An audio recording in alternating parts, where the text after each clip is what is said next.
What do a Christian rock band and a politician have in common? Both saw their personal belongings disappear through a practice known as civil asset forfeiture. After all of this, I just want to get all the money back to the proper owners. Iwa, manager of a Christian music group, was pulled over by Oklahoma law enforcement after a week on the road.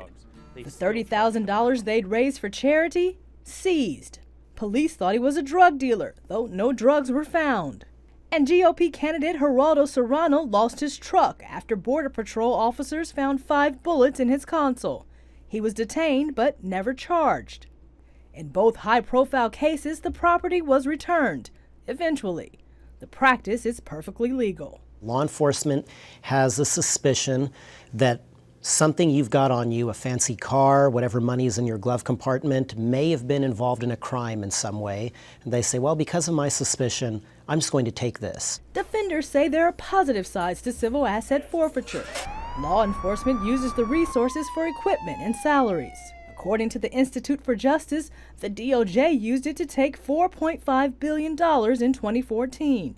Lawmakers like Senator Rand Paul want to put the practice on trial. Many poor people in our country have cash taken from them, and then the government says, prove to us where you got the cash, and then you can get it back. But the burden's on the individual.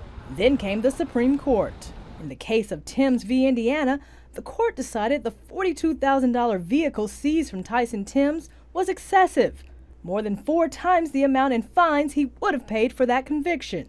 While the court's ruling doesn't end asset forfeiture, experts predict it will help fuel the next big bipartisan push. A lot of lawmakers on the right and the left are saying, my goodness, isn't this a violation of individual liberties? I mean, it's one thing if you convict somebody, but if you haven't been convicted, the government is just taking your private property. And that may cause law enforcement to think twice before putting its hands in the property cookie jar. Amber Strong, CBN News, Washington.